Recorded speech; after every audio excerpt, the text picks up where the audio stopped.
अरे अमावा के बोगिया में केवाना के भोगिया जरलो।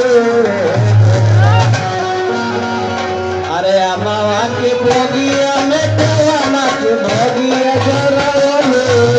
गोरिया कहावा में ओढ़नी बिछाई की बगिया लगाई। गोरिया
तो हमारा के जानत कि हम कौन आदमी हई। हम जानत के तो जानते बानी ए समय ना के सब लोग तेरे के जानता कैसन आदमी है। हम तो तेरे लंगोटिया यार हम तो काहे ना जाना।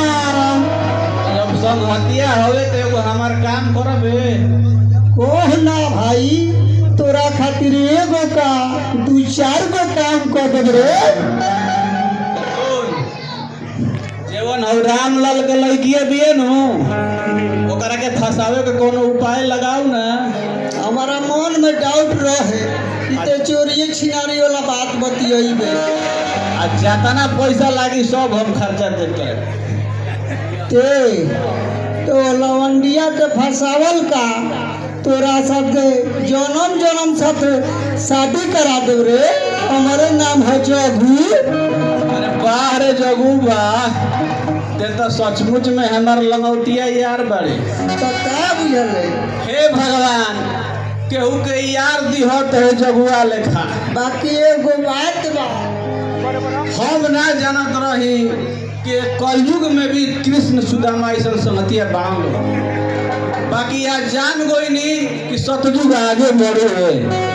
अब देरी मत कर, चल हमारे मनोकामना पूरा करा दे रे भाई। ऐसे ना होई भाई, ओकरा में कुछ खर्चा बा।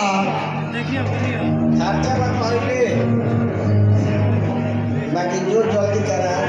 2-4-5 रुपया खर्चा थोड़े बा, कुछ माल बेसी छीट 500 ले हई। सपना पूरा ऐसे ना होई और लाके बाद में दिहे। चल चल अपना